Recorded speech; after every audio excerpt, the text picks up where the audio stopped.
Iniciamos la continuación de la temática ¿Hay fecha para el retorno de Cristo? Es su parte número 24, va a seguir habiendo más si Dios quiere, y lo vamos a hacer con la continuación del tema que presentó mi hermano Josep Sant Vicenç, de un PowerPoint del pastor Humberto Fierro. Pero antes de iniciar toda esta cuestión, vamos, como debe ser, a elevar una oración al Señor.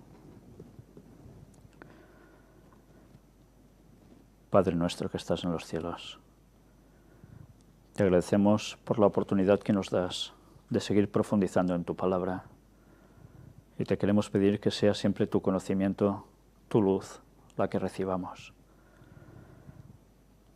Ayúdanos, Señor, a hacer siempre tu voluntad, a buscarte de todo corazón y a cambiar las cosas malas que tenemos. Todos pecamos, lo hemos hecho, lo hacemos y por desgracia seguramente aún lo seguiremos haciendo. Pero te queremos pedir que en la sangre de Jesús tú nos perdones y que nos ayudes a poder estar de pie cuando tú vuelvas en tu pronto regreso dentro de tan pocos años. Pero eso sí es tu voluntad, si quieres que seamos partícipes de los 144.000. Y si no, ayúdanos a ir al descanso habiendo hecho plenamente tu obra hasta el final y poder resucitar y ser salvos contigo para siempre. Ayúdanos ahora a centrarnos en el tema de hoy, que el Espíritu Santo nos ilumine plenamente.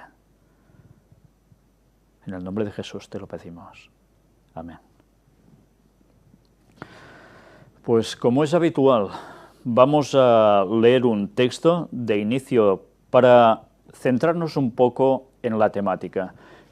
No va a ser específicamente sobre esta temática de hoy, porque de hecho todo va relacionado, y vamos a darnos cuenta cómo en textos que hemos leído tantísimas veces sigue habiendo un mensaje, casi podríamos decir cifrado, como verdad presente para ahora, para nosotros, para quienes han alcanzado los fines de los siglos.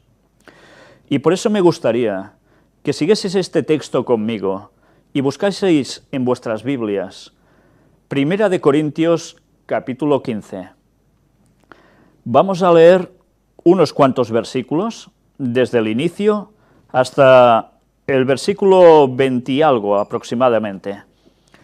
Y me gustaría que mientras vayamos leyendo, evidentemente los que sois cristianos de hace tiempo es un texto que conocéis sobradamente, pero lo vamos a ver desde otra perspectiva más, que va a seguir enriqueciendo el texto y que una vez más nos va a hacer mostrar cómo en textos, como decía Elena White, a través de toda la Biblia se nos estaba diciendo lo mismo.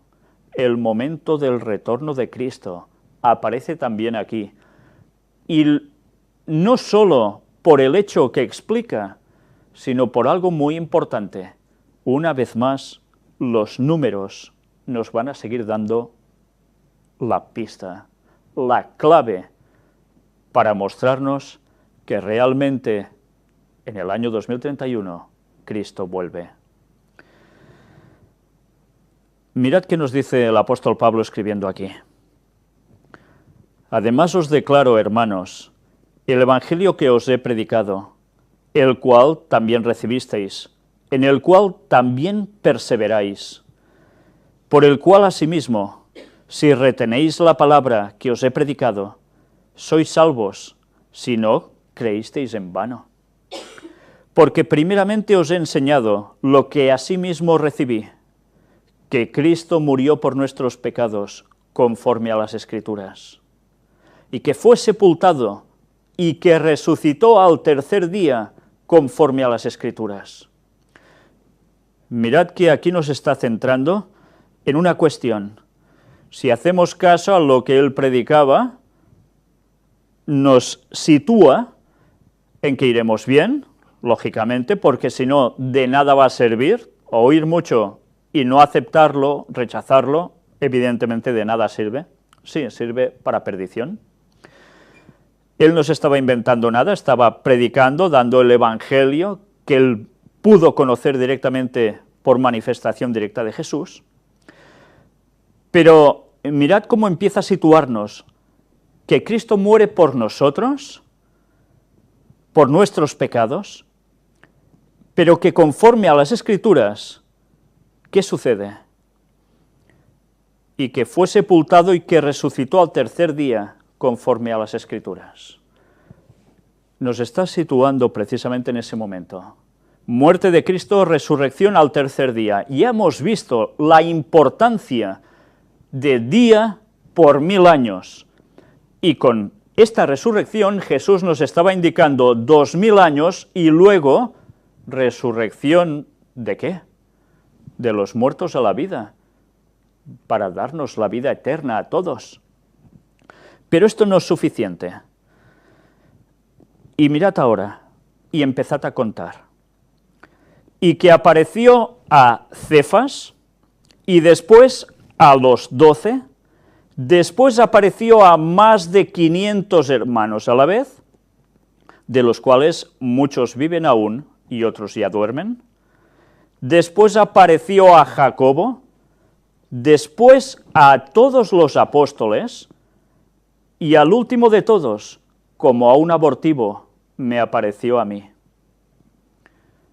6 manifestaciones de apariciones distintas del propio Cristo. Y diréis, vale, 6, ¿por qué? Todos lo sabemos. 6 milenios y después, ¿qué va a suceder? El retorno de Cristo. Mirad cómo además el mismo apóstol nos va a terminar de aclarar datos. Ya vais a ver cómo este texto, leyéndolo desde esta perspectiva, aún nos da una comprensión más extraordinaria de todo. Porque yo soy el más pequeño de los apóstoles, que no soy digno de ser llamado apóstol, porque perseguía la iglesia de Dios. Pero por la gracia de Dios soy lo que soy, y su gracia no ha sido en vano para conmigo. Antes he trabajado más que todos ellos, pero no yo, sino la gracia de Dios conmigo. Porque o sea yo, o sean ellos, así predicamos, y así habéis creído. Pero si se predica de Cristo, que resucitó de los muertos, ¿cómo dicen algunos entre vosotros que no hay resurrección de muertos? ¿Os estáis dando cuenta dónde nos está llevando después del 6? Resurrección de muertos. Empieza con su resurrección, nos habla de al tercer día. ¿Cuándo va a empezar? Después de 2000 años, su retorno. Pero ahora nos sitúa después del 6, de 6 manifestaciones suyas, en el momento de la resurrección de los muertos, justo cuando este 6 ha terminado, justo cuando se han cumplido los 6000 años. Porque si no hay resurrección de muertos, tampoco Cristo resucitó. Y si Cristo no resucitó, vana es entonces nuestra predicación, vana es también vuestra fe. Nada tendría sentido. Y somos hallados falsos testigos de Dios, porque hemos testificado de Dios que Él resucitó a Cristo, al cual no resucitó si en verdad los muertos no resucitan. Porque si los muertos no resucitan, tampoco Cristo resucitó. Y si Cristo no resucitó, vuestra fe es vana. Aún estáis en vuestros pecados. Lógico, Cristo no habría resucitado, por tanto no nos limpia de nuestros pecados. Entonces también los que durmieron en Cristo perecieron. No habría posibilidad de salvación eterna para nada, no habría resurrección. Si en esta vida solamente esperamos en Cristo, somos los más dignos de conmiseración de todos los hombres. Si esto fuera así, si Jesús no hubiese resucitado, entonces ¿para qué esperar en Cristo? Mas ahora Cristo ha resucitado de los muertos, primicias de los que durmieron es hecho. Mirad cómo nos está equiparando ahora en este versículo lo que hemos empezado a leer en el versículo 4. Jesucristo resucita al tercer día. Y ahora nos compara a Cristo con su resurrección con primicias de los que durmieron es hecho, porque ha resucitado de los muertos. Por tanto, nos lleva a la resurrección del año 6000. Porque por cuanto la muerte entró por un hombre, también por un hombre la resurrección de los muertos. ¿Y ahora qué nos está situando? Todo el periodo histórico de los 6000 años, desde la entrada del pecado con Adán y Eva, hasta el momento de su regreso, la segunda venida de Jesús, 6000 años. Porque así como en Adán todos mueren, también en Cristo todos serán vivificados. Pero cada uno en su debido orden. Cristo, las primicias. Luego, los que son de Cristo, en su venida. Más claro no puede ser. Nos está remarcando continuamente. Él resucitó, los muertos en Cristo también resucitarán. Y nos está marcando el tiempo. Luego el fin, cuando entregue el reino al Dios y Padre, cuando haya suprimido todo dominio, toda autoridad y potencia, porque preciso es que Él reine hasta que haya puesto a todos sus enemigos debajo de sus pies. Y el postrer enemigo que será destruido es la muerte. Mirad cómo nos está llevando a ¿qué? A los 6000 años. Su regreso, nuestra salvación de los muertos que van a resucitar en Cristo. Evidentemente más los que estén vivos en ese momento. Pero además, si el último enemigo a ser destruido es la muerte, ¿qué quiere decirnos? Dos cosas. Por un lado, la muerte se termina cuando Cristo vuelve. Su pueblo ya no va a morir. Pero al mismo tiempo nos traslada 1000 años después, el 7. Porque aún habrá muerte en la segunda resurrección, la de los impíos. Van a levantarse para cobrar su paga. Y junto al diablo y sus ángeles van a morir. Y en ese punto es cuando la muerte desaparece por siempre más. Mirad como un texto que hemos leído tantísimas veces, 1 Corintios 15, nos estaba hablando de todos los periodos de los que hemos venido tratando en estas temáticas. Gracias a Dios, porque su palabra tiene una riqueza que nos supera totalmente. Y os mentiría si os dijese que, esto yo lo sabía desde niño. No, esto lo he sabido hace unos minutos antes de empezar la grabación, porque tenía previsto hablar de otra cosa que era extensa, y como hoy vamos a pasar una grabación de 1 hora de duración, tampoco era conveniente alargarlo tanto. Le he pedido al Señor que me ayudara a encontrar un texto adecuado para hablar ahora. Y cuando lo he encontrado justo antes de venir aquí, me he dado cuenta que Dios sigue dando luz. Y tal como me la ha podido dar ahora a mí, sé que os la da a muchos de vosotros. Y aún a muchos otros que quizás no conocemos nada de ellos. Pero Dios quiere dar una luz presente. Una luz para ahora, que si rechazamos, vendrá Cristo como ladrón en la noche y nos va a sorprender. Estamos avisados. No desechemos su palabra. Ahora vamos a ver, cambiando imágenes,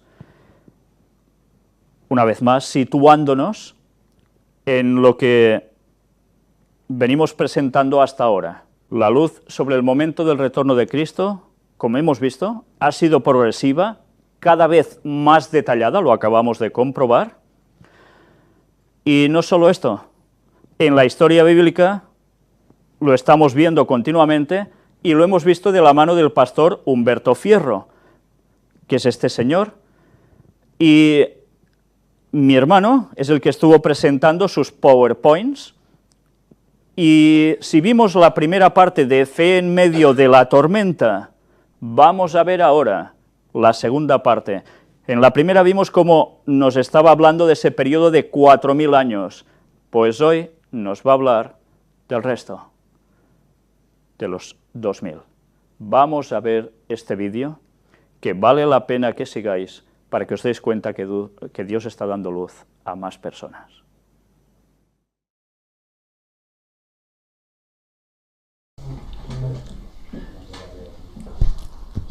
Sí. Vamos a orar. Señor y Padre, gracias porque podemos estar aquí en tu presencia en este tu santo día.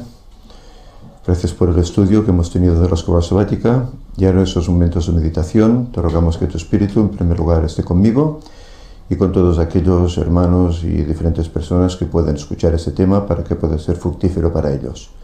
Quédate pues con nosotros, en nombre de Jesús te lo pedimos. Amén. ¿Está a punto esto?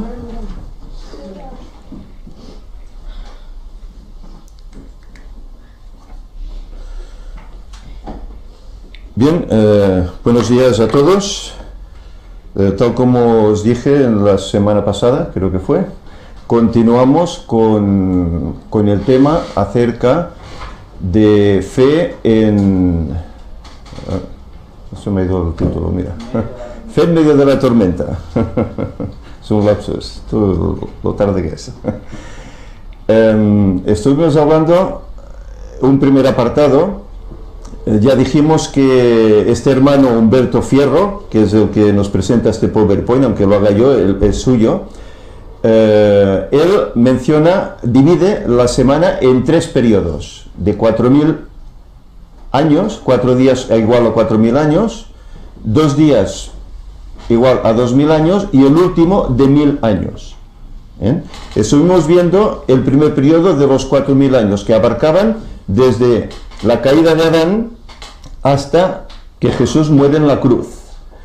Y hoy vamos a tratar el segundo periodo, que es estos 2.000 años, desde que Jesús muere en la cruz, asciende a los cielos, hasta que va a regresar por segunda vez. Vamos a tratar esos 2.000 años. Yo sé que hoy Víctor hablará también acerca de ello, pero ahora más que nada haremos una perspectiva de los sucesos que van a acontecer en estos 2.000 años. Que esto es importante que como cristianos lo sepamos, para que no seamos engañados. Por lo tanto, vamos a iniciar este PowerPoint. Está basado con textos bíblicos y está basado con citas de Ellen White para apoyar todo esto. Comienza así: el pueblo de Israel debía sacrificar el cordero y luego comerlo con hierbas amargas. Esta cena pascual representaba la liberación de la esclavitud de Egipto. Hoy en la escuela sabática hemos hablado un poco de esta fiesta.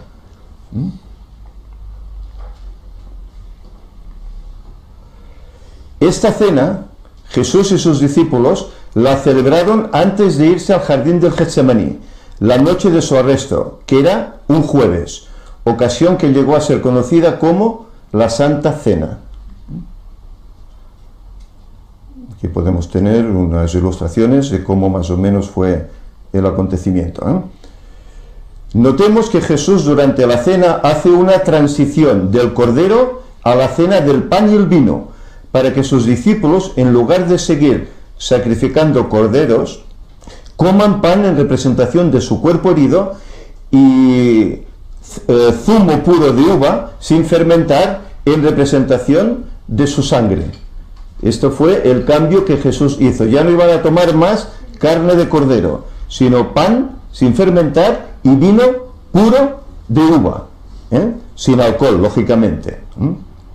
También establece el rito del lavamiento de los pies, y esto lo hizo el mismo Jesús. Antes de cenar, dice que tomó un librillo, tomó una toalla y comenzó a lavar los pies a los discípulos, cosa que tenía que hacer un sirviente, y en cambio lo hizo él, que era el maestro, para darles a entender que debían humillarse y nadie debía ser mayor al otro, todos exactamente iguales.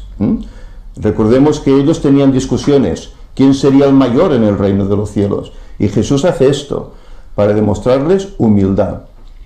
¿Cuándo se cumplirán los 2.000 años y qué sucederá dentro de estos 2.000 años? Vamos a verlo. Eclesiastés 1.9 dice, ¿qué es lo que fue? Lo escribe Salomón. Lo mismo que será. ¿Qué es lo que ha sido hecho? Lo mismo que se hará. Nada nuevo hay bajo el sol. Queriendo decir que las cosas se repiten, la historia es cíclica, ¿eh? Así como el Antiguo Testamento es el desarrollo de los 4000 años proféticos de la semana literal, de un día es como 1000 años y 1000 años como un día, de 2 de Pedro 3.8, o sea, que se trata de domingo a miércoles, la primera parte de la semana, estos primeros 4 días. En el Nuevo Testamento trata del resto de los otros 3000 años proféticos de la semana, que van de jueves al sábado. Pero hoy veremos jueves y viernes, por así decir. Los sábados lo veremos en otra ocasión. Es lo mismo que había dicho el Señor en el Antiguo Testamento. Porque 1000 años ante tus ojos son como el día de ayer, que pasó como una vigilia de la noche, según el Salmo 94. Mateo 24 y Lucas 21 son los capítulos que tratan especialmente de los eventos que sucederían durante el periodo de los 2000 años antes del último milenio, antes de este séptimo. Jesús, el deseado de todas las gentes, vino a finalizar los 4000 años y regresó a su Padre al comienzo de los 2000 años. Pero antes de irse, hizo la siguiente afirmación: voy pues a preparar lugar para vosotros. Y cuando me vaya y os prepare el lugar, vendré otra vez y os llevaré conmigo, para que donde yo esté, vosotros también estéis. Juan 14, del 1 al 3. Aquí hay diferentes ilustraciones, cómo Jesús asciende al cielo, sus discípulos lo contemplan, y los ángeles le dicen, así como le habéis visto ir, así vendrá. Una nube lo ocultó y la nube le traerá. Por eso dice Elena White que se ve una nube negra como la palma de la mano que se va aproximando a la tierra y se va haciendo grande, luminosa, brillante. Es Jesús, la señal del Hijo del Hombre. Las señales del regreso de Jesús suceden en el transcurso de 2000 años. Lucas 21:31. Cuando veáis que suceden estas cosas, sabed que está cerca el reino de Dios. Y Elena White nos dice, en el Deseado de todas las gentes, página 202, hemos llegado al periodo predicho en estos pasajes. El tiempo del fin ha llegado. Las visiones de los profetas están desselladas y sus solemnes amonestaciones nos indican que la venida de nuestro Señor en gloria está cercana. Y esto lo escribió en el siglo XIX Elena White. Está cercana en sus días. Han pasado más de 100 años, desde que ella escribió estas cosas. Señales en el mundo religioso. Mateo 24, 4 y 5. Mirad que nadie os engañe, porque vendrán muchos en mi nombre diciendo, yo soy el Cristo, y a muchos engañarán. De esto se ha sabido, incluso recientemente, en Sudamérica, en diferentes lugares, gente que aseveraba ser el Cristo, pero no andaba conforme a los mandamientos de Dios. Falsos cristos. Hay muchos movimientos al respecto. Aquí tenéis algunas fotografías, hay una abajo muy significativa, de alguien que asevera andar conforme a la voluntad de Dios y están haciendo todo lo contrario. El que dice, yo lo conozco y no guarda sus mandamientos, el tal es mentiroso y la verdad no está en él. Y esto lo dice Juan. Es necesario guardar la ley. A la ley y al testimonio, dice Isaías 8:20. Si no cumplen eso, es que no tienen la verdad. Por eso es importante. Se acerca el tiempo en que Satanás obrará milagros ante nuestros ojos, pretendiendo que es Cristo. Y si vuestros pies no están firmemente asentados sobre la verdad de Dios, entonces seréis desplazados de vuestro fundamento. Se acerca el tiempo en que Satanás obrará milagros como si fuera Cristo. Claro, el que lo vea si no conoce la verdad, si no conoce la Biblia, es Cristo que ha venido, ¿verdad? Y serán engañados, porque el que siga al diablo no seguirá a Dios y se perderá.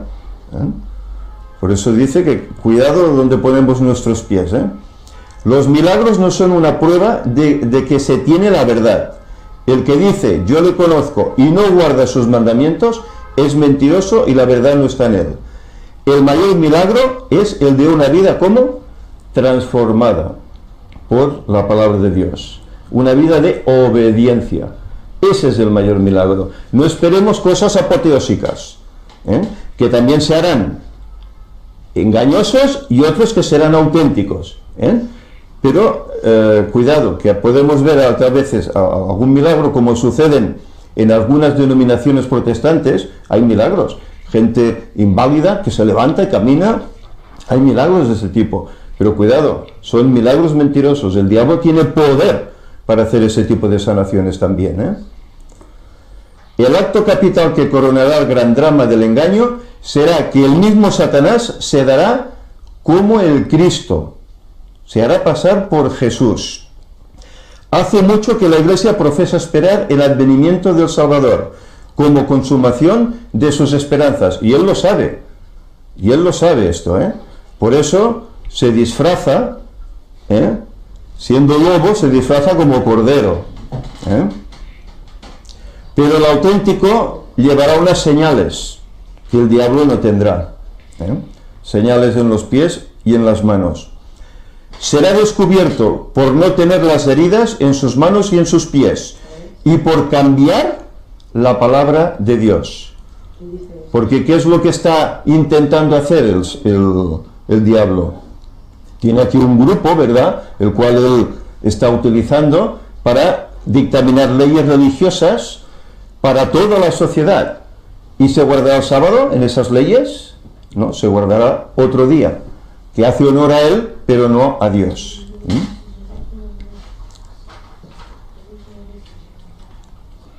El gran engañador simulará que Cristo habrá venido. En varias partes de la tierra, Satanás se manifestará a los hombres como un ser majestuoso, de un brillo deslumbrador, parecido a la descripción que del Hijo de Dios da Juan en el Apocalipsis. ¿Habéis leído esa descripción en el capítulo 1 de Apocalipsis? Pues así imitará el diablo. La gloria que le rodee superará cuanto hayan visto los ojos de los mortales. El grito de triunfo repercutirá por los aires. ¡Cristo ha venido! ¡Cristo ha venido! Todo el mundo estará convencido que es Jesús. Es que será tremendo esto. Ahora lo vemos pues como, bueno, parece como una ciencia ficción, ¿no? Pero esto lo viviremos, y de no aquí mucho tiempo, El pueblo se postrará en adoración ante él, mientras levanta sus manos y pronuncia una bendición sobre ellos como Cristo bendecía a sus discípulos cuando estaba en la tierra. Es decir, la imitación y las palabras serán perfectas. Su voz es suave y acompasada, aunque llena de melodía. ¿Qué os parece? El tono amable y compasivo anuncia algunas de las verdades celestiales y llenas de gracia que pronunciaba el Salvador. Cura las dolencias del pueblo y luego, en su fementido carácter de Cristo, asegura haber mudado el día de reposo del sábado al domingo y manda a todos que santifiquen el día bendecido por él. Aquí es donde se da a conocer quién es. Pero el pueblo de Dios no se extraviará. Las enseñanzas del falso Cristo no están de acuerdo con las Sagradas Escrituras. Y esto lo encontramos en las páginas 682 y 683 del Conflicto de los Siglos. Son ya los últimos capítulos. ¿Qué es lo que el pueblo de Dios tiene que conocer hoy? Es muy importante que aprendamos a conocer el carácter de Cristo, del Padre y su palabra. Hebreos 13:8 y Santiago 1:17 dice: Jesucristo es el mismo ayer, hoy y por los siglos. Y en el Padre no hay mudanza ni sombra de variación. Es decir, Dios no ha cambiado su día. Ya vimos en el anterior PowerPoint que lo que Dios santifica es santificado para siempre. Y Dios santificó el sábado y lo será para siempre. Y no dice, bueno, no, ahora sábado no, ahora el domingo. No cambia ese aspecto. Salmo 89, 34. No violaré mi pacto, ni cambiaré lo que ha salido de mis labios. Esto nos lo dice la misma Escritura, el mismo Dios. ¿Qué es lo que sale de los labios? Números 23. Dios no es hombre para que mienta, ni hijo de hombre para que se arrepienta. Cuando Él dice algo, lo realiza. Cuando promete algo, lo cumple. Por eso a veces hay que tener cuidado con algunas expresiones que hay en la Biblia. Y se arrepintió Dios de hacer hombre en la tierra. ¿Se arrepintió Dios? Si Él no puede arrepentirse, porque lo sabe todo, lo conoce todo. No es como un hombre que cambia. Son expresiones que a veces los escritores utilizan para intentar explicar. Mateo 5, 17 y 18. No penséis que he venido para abolir la ley o los profetas. Os aseguro que mientras existan el cielo y la tierra, ni una letra, ni un punto de la ley perecerán, sin que todo se cumpla. Es decir, no viene a cambiar la ley. No viene a cambiar el sábado por otro día. Isaías 62, 23 nos está hablando de la tierra nueva y dice que allí será que de mes en mes y de sábado en sábado iremos todos a adorar delante del Señor. Es decir, que allá se continuará guardando el sábado, el día del Señor.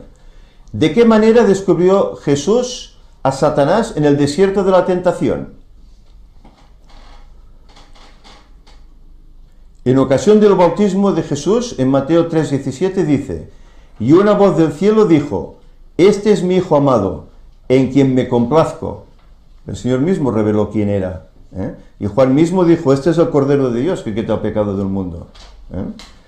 Y cuando se cumplieron los 40 días de ayuno de Jesús, estando en una situación de hambre física, se le presentó un ángel con el propósito de ayudarlo, entre comillas.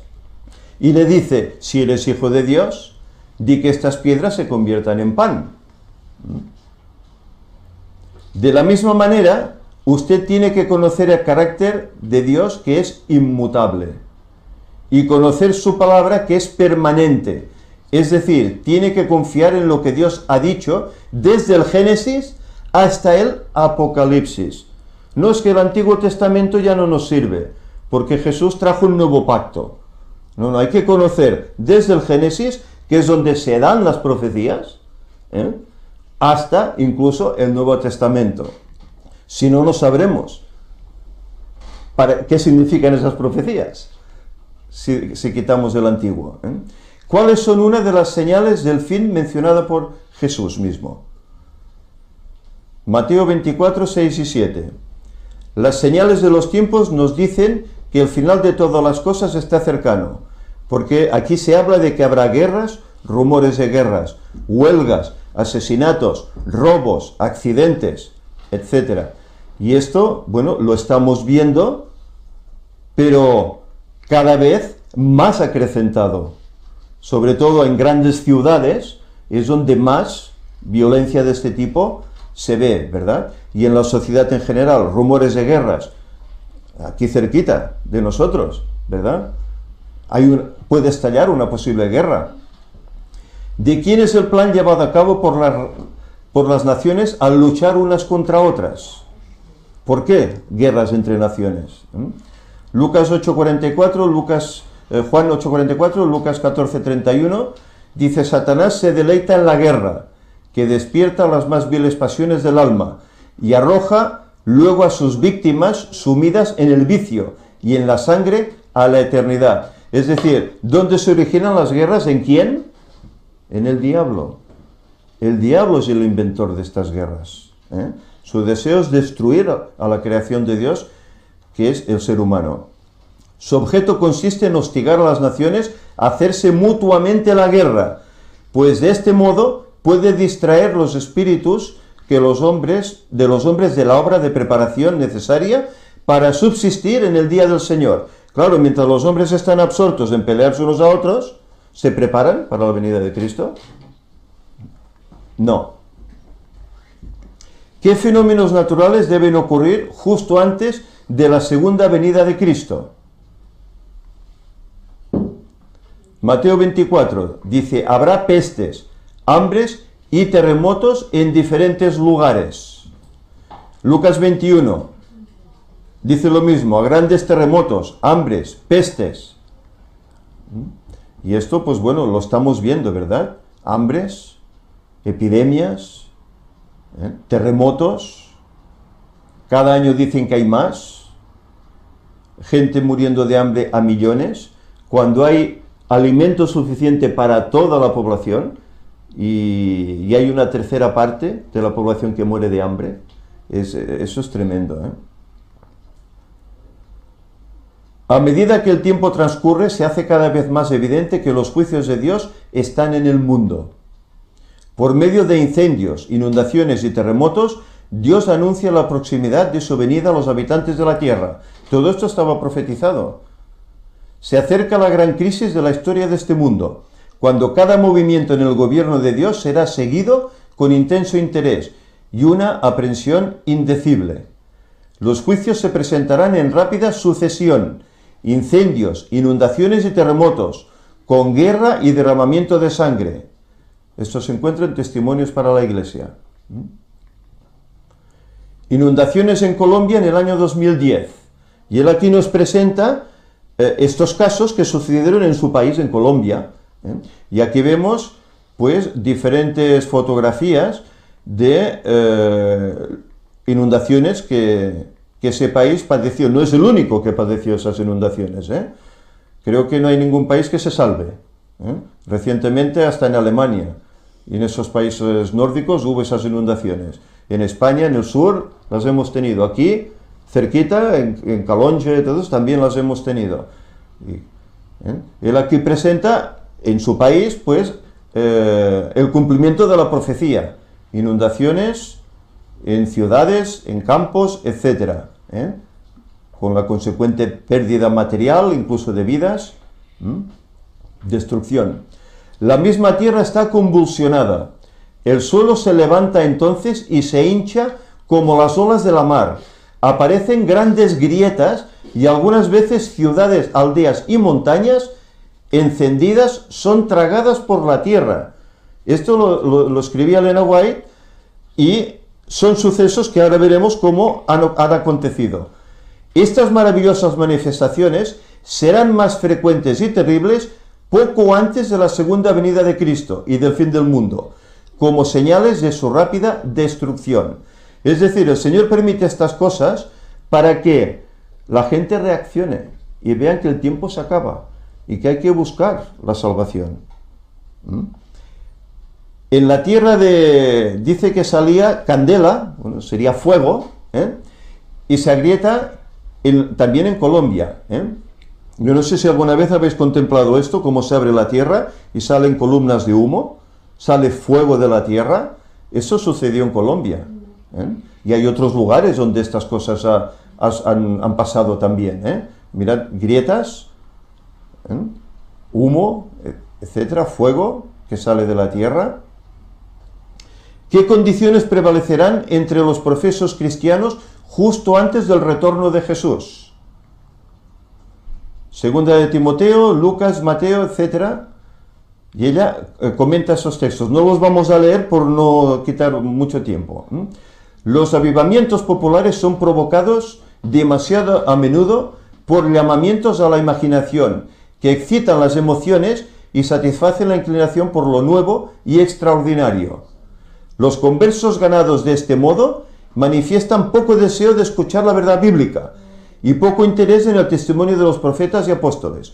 A veces se hacen grandes campañas de pocos días y al final de esas campañas la gente que asiste se bautizan, a centenares, ¿eh? Pero claro, han recibido una excitación momentánea por una persona que hablaba muy bien, ¿eh? Les ha tocado las fibras y yo quiero bautizarme.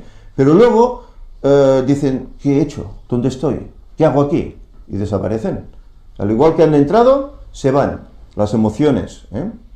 Por eso conviene conocer las cosas y practicarlas de acuerdo a ese conocimiento y no moverse por emociones.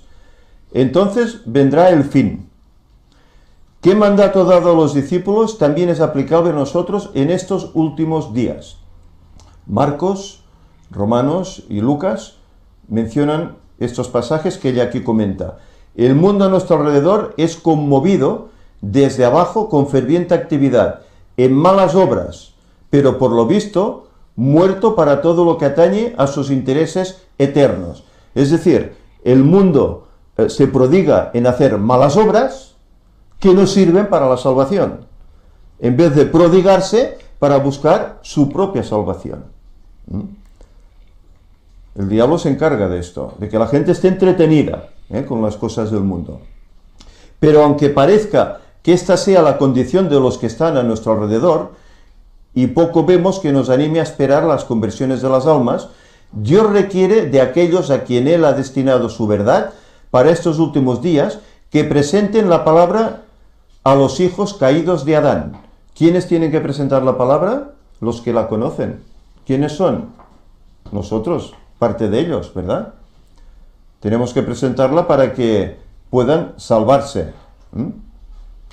¿Cuál es una de las últimas señales que se cumplirán antes de que terminen estos 2000 años?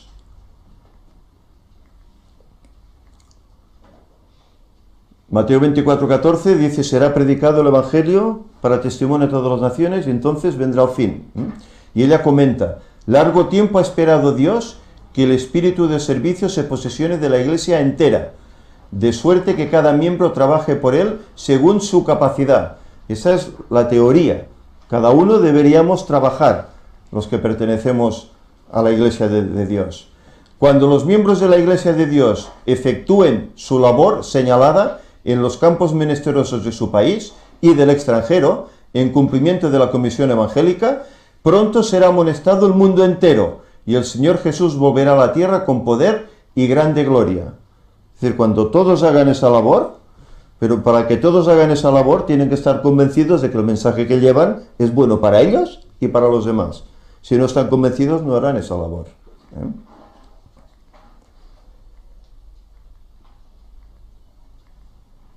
Cristo no afirma que todo el mundo se convertirá.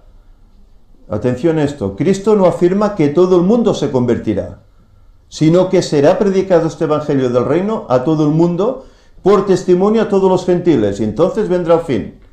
Mediante la proclamación del evangelio al mundo, está a nuestro alcance apresurar la venida de nuestro Señor.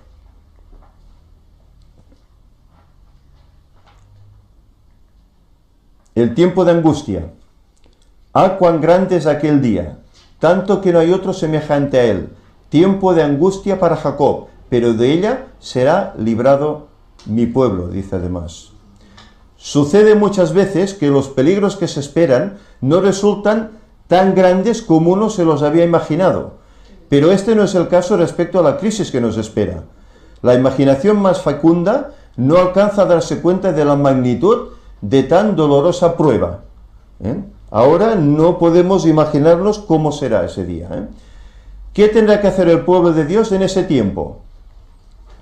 Entonces dice, huyan a los montes.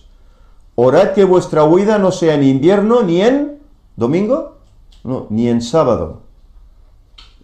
Eso se lo dijo a los discípulos para el año 70, cuando iba a ser destruida Jerusalén, pero también nos lo dice a nosotros los que vivimos en el último momento, cuando tendremos que salir por la persecución, que vuestra huida no sea ni en invierno, por el frío que hace, el clima de aquí lo conocéis, ni en sábado, porque no es un día para estar excitado, huyendo. La Biblia registra 3 huidas del pueblo de Dios en el Nuevo Testamento.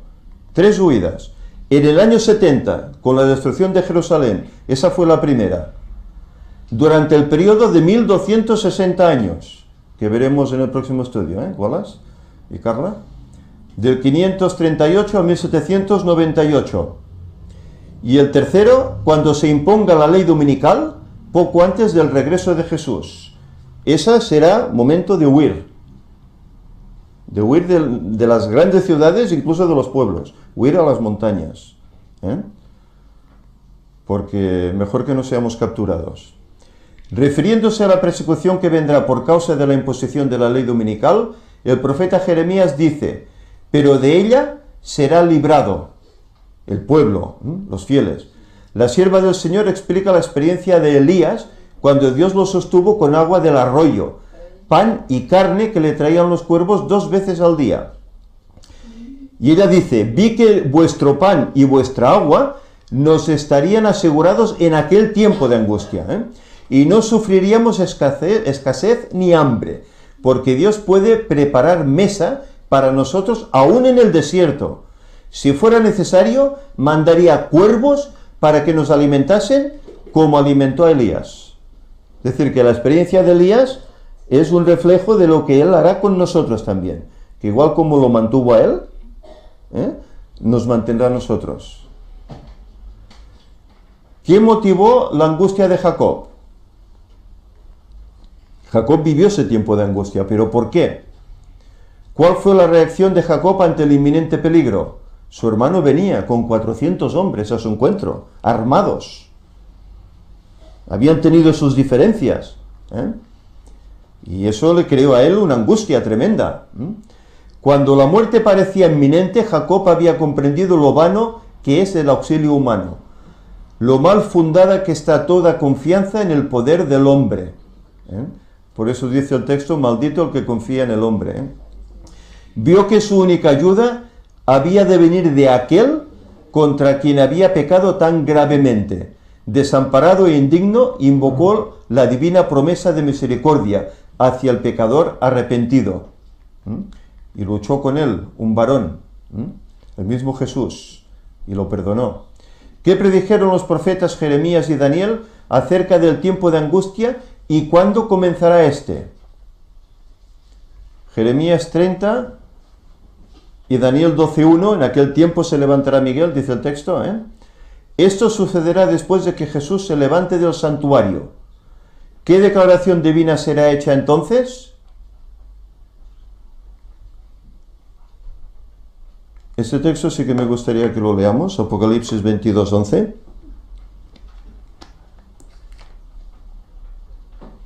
El que es injusto, sea injusto todavía, y el que es inmundo, sea inmundo todavía, y el que es justo, practique la justicia todavía, y el que es santo, santifíquese todavía. Es decir, que aquí nadie podrá hacer cambios ya. ¿Por qué? Porque el tiempo de reflexión, el tiempo de gracia que Dios nos da, habrá concluido. La experiencia de Jacob durante aquella noche de lucha y angustia representa la prueba que habrá que soportar el pueblo de Dios inmediatamente antes de la segunda venida de Cristo. Hay un reflejo, por eso conviene conocer el Antiguo Testamento, porque todo tiene relación con el fin del tiempo que vamos a vivir. Esas experiencias que hay allí, de Elías, de Jacob, de Moisés, de José, de Daniel, todo eso hay que conocerlo. Aunque parezcan historias para niños, no. Son vivencias, ilustraciones que el Señor nos da para que sepamos lo que nos espera y estemos preparados para hacer frente a eso. Cuando Cristo acabe su obra mediadora en favor del hombre, entonces empezará ese tiempo de aflicción, cuando salga ya del santuario. Entonces la suerte de cada alma habrá sido decidida, y ya no habrá sangre expiatoria para limpiarnos del pecado. Angustia espiritual. ¿Qué causó temor y profunda angustia en Jacob?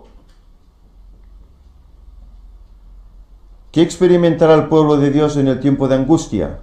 Bueno, Jacob tenía angustia porque él había engañado a su hermano y veía que venía con él armado y tenía ese temor. Me matará a mí, matará a mis mujeres, matará a los niños.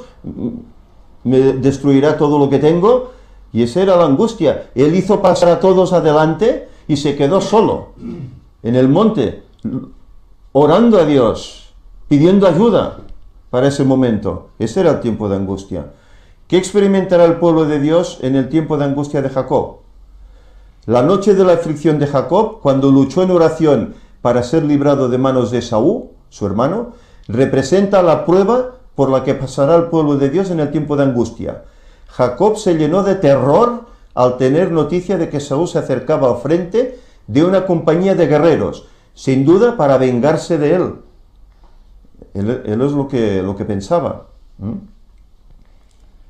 Los que acompañaban a Jacob, sin armas e indefensos, parecían destinados a caer irremisiblemente, víctimas de la violencia y de la matanza. A esta angustia y este temor que lo tenían abatido, se agregaba el peso abrumador de los reproches que se hacía a sí mismo, pues era su propio pecado el que le había puesto a él y a los suyos en semejante trance. Su propio pecado,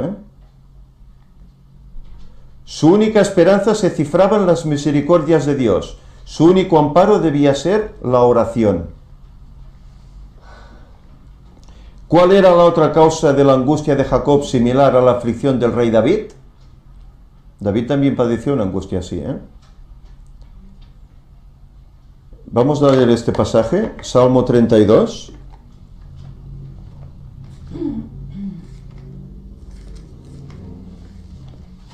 Versículos 4 y 5. Decía David, porque de día y de noche se agravó sobre mí tu mano, se volvió mi verdor en sequedad de verano. Mi pecado te declaré y no encubrí mi iniquidad. Dije, confesaré mis transgresiones a Jehová, y tú perdonaste la maldad de mi pecado. David sabía que su única solución era pedir perdón a Dios, buscarlo en oración. Y Jacob hizo lo mismo esa noche, buscar a Dios en oración. ¿Cuál será el estado de los que serán librados en el tiempo de angustia? Como Jacob estuvo bajo la amenaza de muerte de su airado hermano, así también el pueblo de Dios estará en peligro de los impíos que tratarán de destruirlo.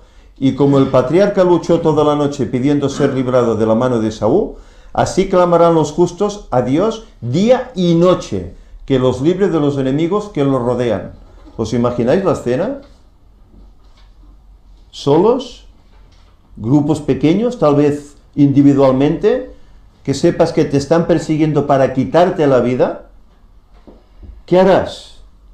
Clamar al Señor por protección, por sus promesas, como hizo Jacob y como hizo también David.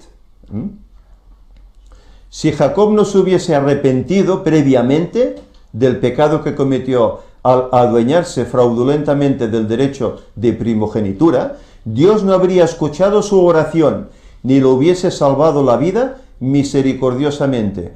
Por eso es necesario el arrepentimiento, la confesión. Si no confesamos nuestras faltas, no podemos ser salvos. Y esa será también una angustia. ¿Habré confesado todos mis pecados? ¿O habrá alguno aquí dentro que me privará de ser acepto al Señor?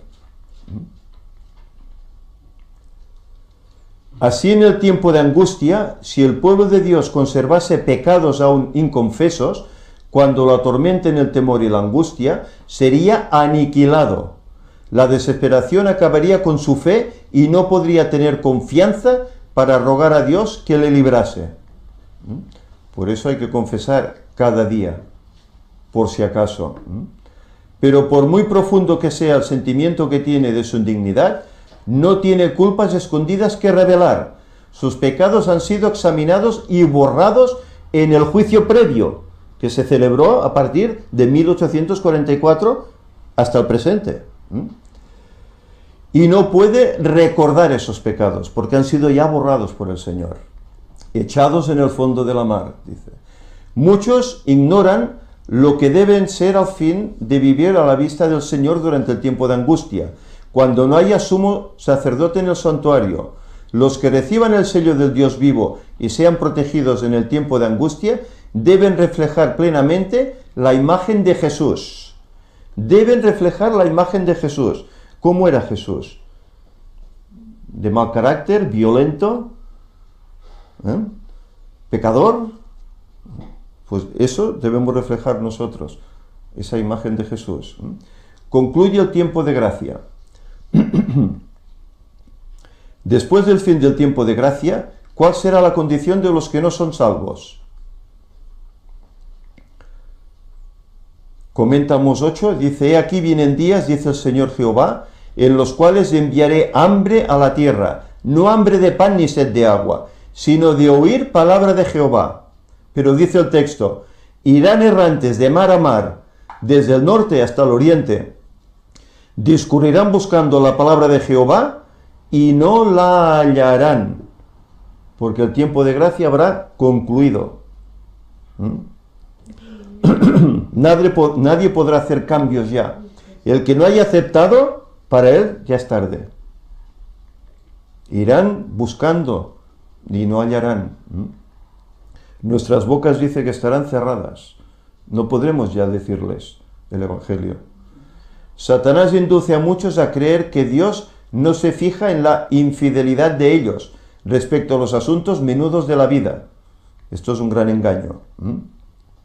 Pero en su actitud con Jacob, el Señor demuestra que en manera alguna sancionará ni tolerará el mal. Si Jacob no se arrepiente, Dios no le ayuda, y su hermano seguro que le quita la vida.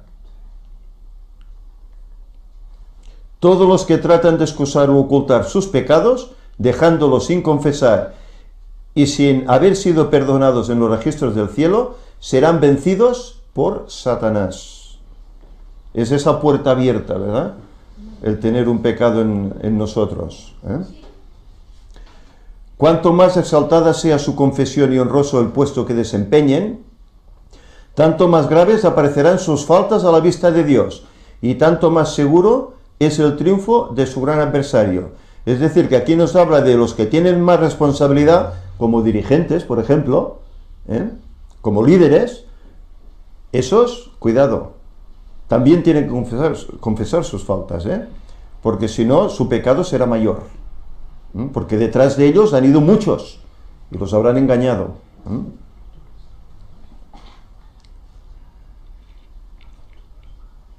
Sí, posición de manos. Sí. Los que tardan en prepararse para el día del Señor no podrán hacerlo en el tiempo de la angustia, ni en ningún momento subsiguiente. El caso de los tales es desesperado. Es decir, si no nos preparamos ahora, cuando el tiempo de gracia finalice, no podremos. ¿Cuándo terminará? ¿Lo sabemos? No, ¿verdad? Aunque muchos pongan fechas. Es que tal año habrá la lluvia tardía, y tal año habrá el zarandeo, y tal año terminará el tiempo de gracia. No se puede saber. Lo que pasa es que será poco antes de que Cristo venga. Si sabemos cuándo viene, pues será poquito antes. Nos queda poco tiempo para prepararnos. ¿Qué condición existirá en muchas familias, así como en las iglesias caídas? En las familias. Lucas 12 dice: muchos de los impíos se enfurecieron grandemente al sufrir los efectos de las plagas. Ofrecían un espectáculo de terrible agonía. Los padres recriminaban amargamente a sus hijos, y los hijos a los padres, los hermanos a sus hermanas, y las hermanas a sus hermanos. Se recriminaban el uno al otro. Bueno, se recriminarán, mejor dicho. Ahora uno tiene la verdad, quiere compartirla, pero los demás no aceptan. Y es una lucha. Por todas partes se oían llantos y gritos como estos: tú me impediste recibir la verdad que me hubiera salvado de esta terrible hora. Es decir, que muchos querrán dar el paso, pero no hagas eso, esto es una tontería, no te incluyas a ese grupo, no vayas con ellos. Es una tomadura de pelo, esto es una secta peligrosa. Y por causa de esto no harán el paso y se perderán. Y luego les mandarán este reproche: yo podía haberme salvado y no me dejaste. La gente se volvía contra sus ministros con acerbo odio y los reconvenía diciendo: vosotros no nos advertisteis, nos dijisteis que el mundo entero se iba a convertir y clamasteis: paz, paz, cuando no hay paz. para disipar nuestros temores. Nada nos enseñasteis acerca de esta hora, y a los que nos precavían contra ella los tildabais de fanáticos y malignos que querían arruinarnos. ¿Cómo se gira la tortilla, verdad? Ministro, es que esto, bueno, se lo dirá, puede ser dentro de la iglesia adventista, puede ser en la iglesia católica, puede ser en cualquier institución.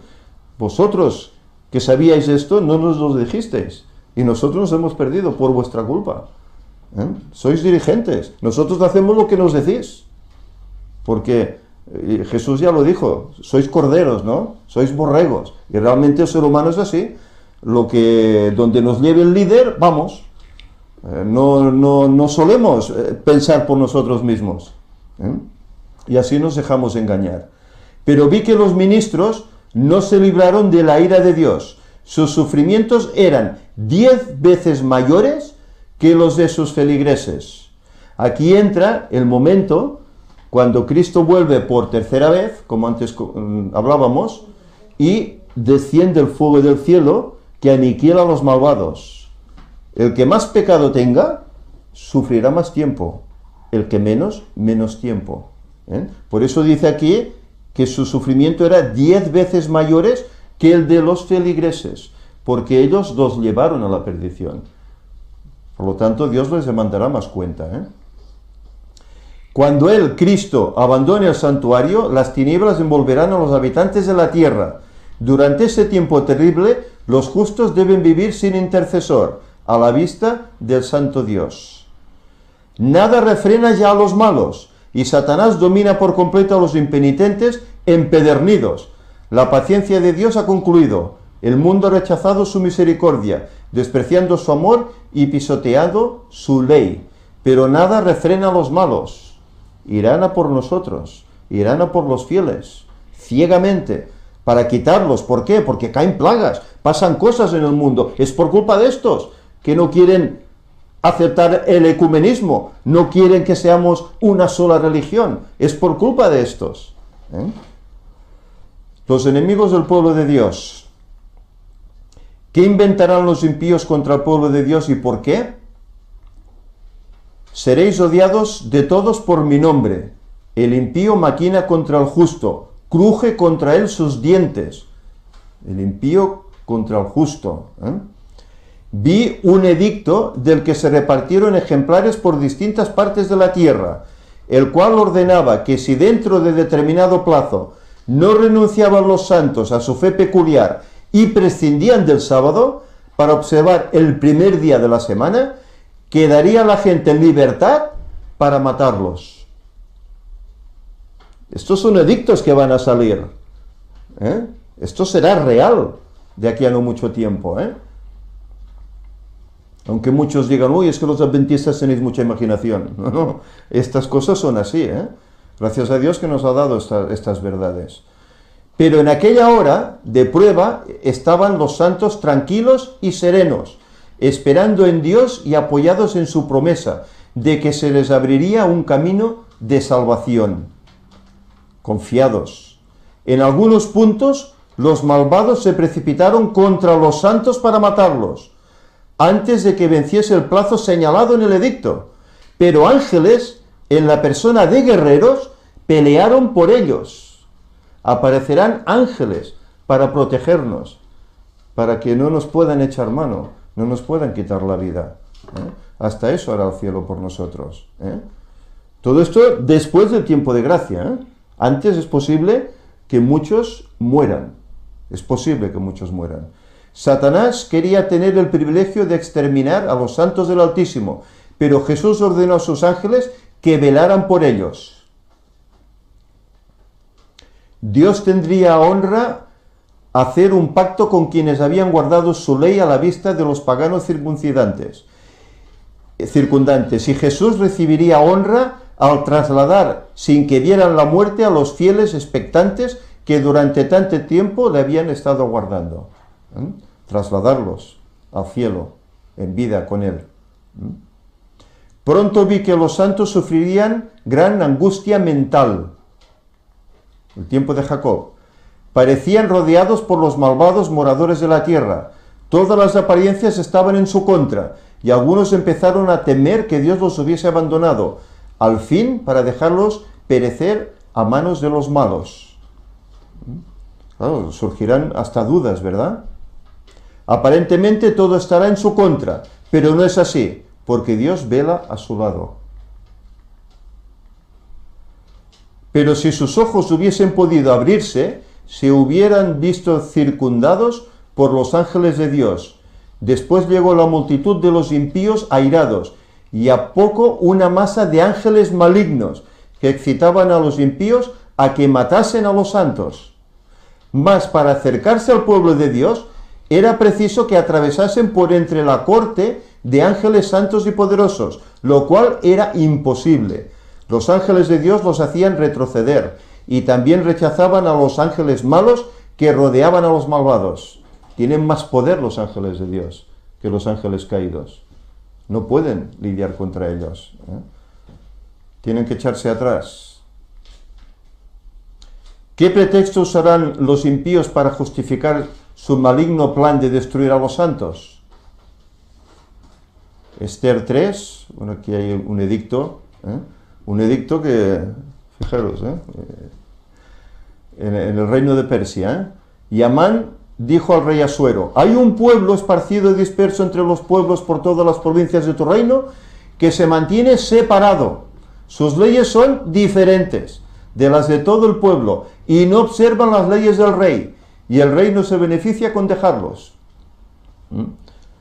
¿Veis de dónde salen la trama final, los edictos, de dónde vienen? Ya son cosas, no hay nada nuevo, dice debajo del sol, ya pasó en otros momentos.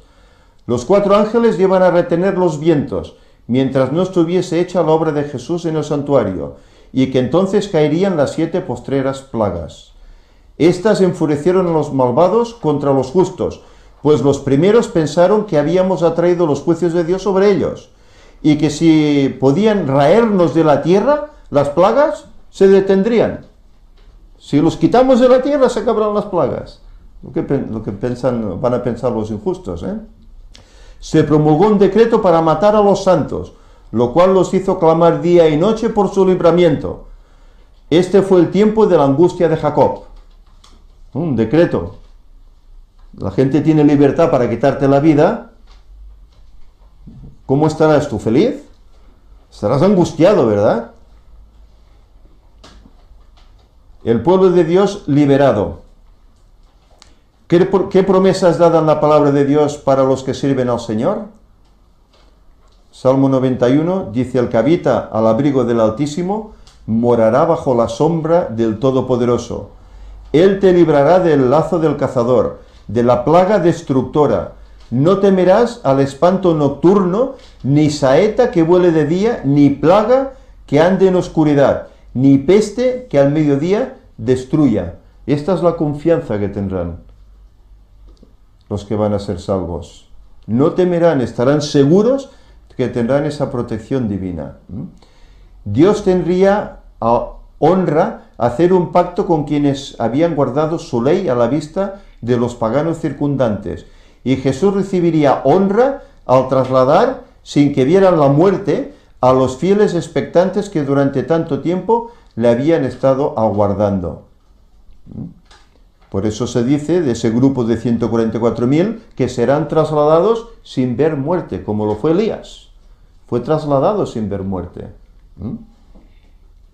Dios permite que pasen por esta prueba con el propósito de que sus hijos sean purificados. Pruebas de fuego, Aunque el pueblo de Dios sea librado del decreto de muerte, ¿cuándo solamente serán libres de toda angustia? Segundo Tesalonicenses 1:7 dice: esto sucederá cuando el Señor Jesús aparezca desde el cielo con sus poderosos ángeles, en la segunda venida. ¿Cómo deberíamos prepararnos para la hora de prueba que vendrá? Segunda de Pedro, vamos a leerlo.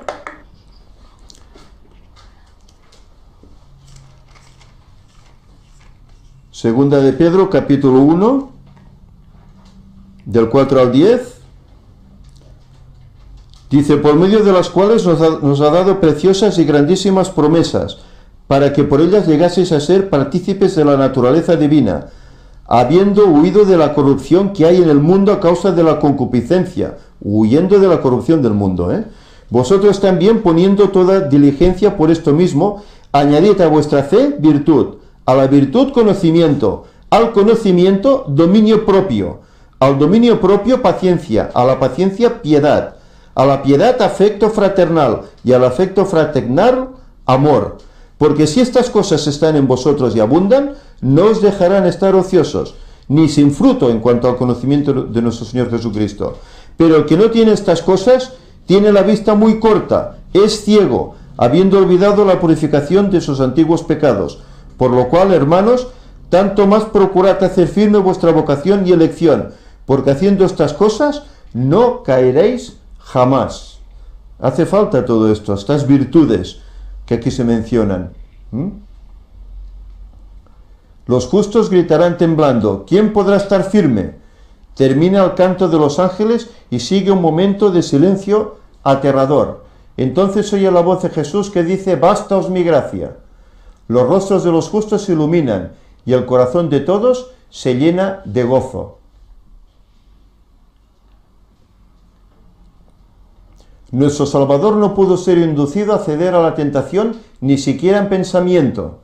Satanás encuentra en los corazones humanos algún asidero en que hacerse firme. Es tal vez algún deseo pecaminoso que se acaricia, por medio del cual la tentación se fortalece. Pero Cristo declaró al hablar de sí mismo, viene el príncipe de este mundo, mas no tiene nada en mí. ¿Por qué? Porque Jesús fue justo, practicó la ley, vivió la ley, no pecó.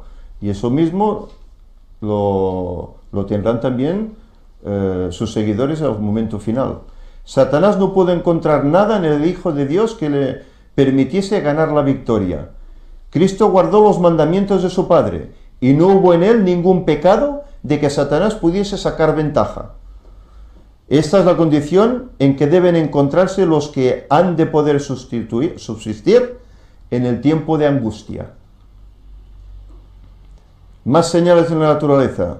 Hacemos un lapso. ¿Qué diapositiva es? ¿La ves? 71, es que nos quedan muchas y el tiempo...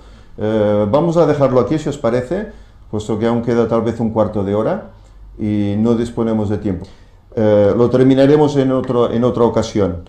Vemos como aquí el hermano Humberto nos señala cómo son esos 2000 años, desde que Jesús asciende al cielo hasta que volverá.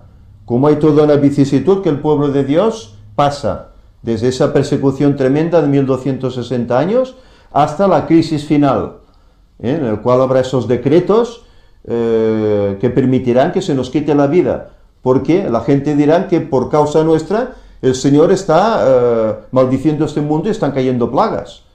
Hay que quitar a esta gente de en medio, y no se dan cuenta que es por su pecado que caen estas cosas, no por lo de los justos. Por lo tanto, esto es para que nos demos cuenta de que tenemos un tiempo por delante que el Señor nos da, ese tiempo de gracia, para que hagamos preparación personal para vivir esos momentos y para ser victoriosos y poder estar en pie. O si vamos al descanso, porque el Señor así lo ha querido, que lleguemos, pero con fidelidad, sin haber en nosotros pecado, habiéndonos arrepentido de todo.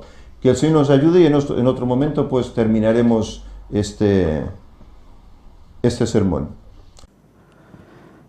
Pues ya habéis visto, esta parte de Fe en medio de la tormenta era la segunda, pero le faltaron unos minutos para poder concluir. Es lo que vamos a ver el próximo día, si Dios quiere, donde vamos a mostrar cómo el pastor Humberto Fierro se define de un modo muy claro, pero que muy claro.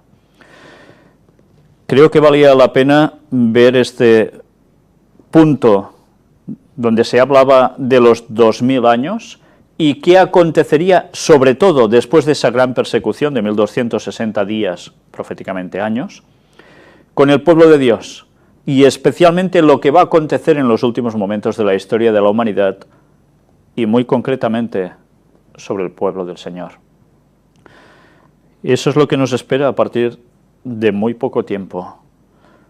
Ley dominical, problemas y después de la gran persecución, el retorno de Cristo.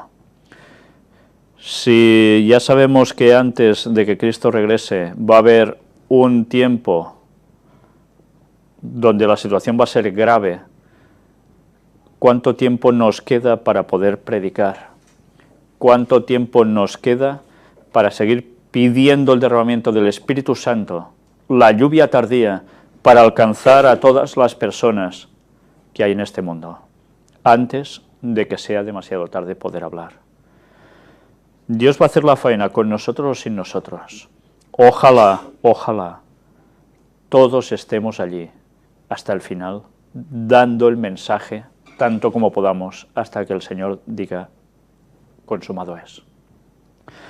Mientras tanto, vamos nosotros a ver con el tiempo más cuestiones que tendrán que ver con el retorno de Cristo, y específicamente con la fecha. Iremos dando más detalles, si Dios quiere, que van a seguir sorprendiéndonos y que una vez más nos van a mostrar cuánta verdad había que habíamos pasado por alto. Pero la verdad presente ahora toca, y ahora que toca hay que conocerlo y hay que proclamarlo. Vamos a terminar con una oración. Padre, queremos pedirte, Señor, que el derramamiento del Espíritu Santo caiga sobre todos nosotros. Que primero de todo esté en nosotros. Que nuestro cuerpo, mente, sea plenamente el templo del Espíritu Santo. Y que tú puedas hablarnos, puedas guiarnos, puedas ayudarnos en la comprensión de lo que quieres que sepamos, especialmente para estos últimos momentos de la historia de la humanidad. Nos queda poco para estar contigo para siempre, pero hay muchas personas que aún no saben nada, y hay muchas personas que no quieren ni oír hablar de que puede haber un año del retorno de Cristo y que se puede saber. Y te queremos pedir especialmente por ellos, por los que se mofan, por los que se lo toman a mal, por los que arremeten. Perdónalos y ayúdalos para que antes de que sea demasiado tarde se den cuenta de su error y también puedan entrar en las filas tuyas para siempre. Ayúdanos a no ceder y que el Espíritu Santo nos ayude a terminar tu obra. Tú nos pediste que predicásemos hasta el final y en tus manos estamos para ser tus siervos y para que nos utilices tanto como puedas. Perdona todos nuestros pecados. Guíanos, Señor, hasta el final. En el nombre de Jesús te lo pedimos. Amén.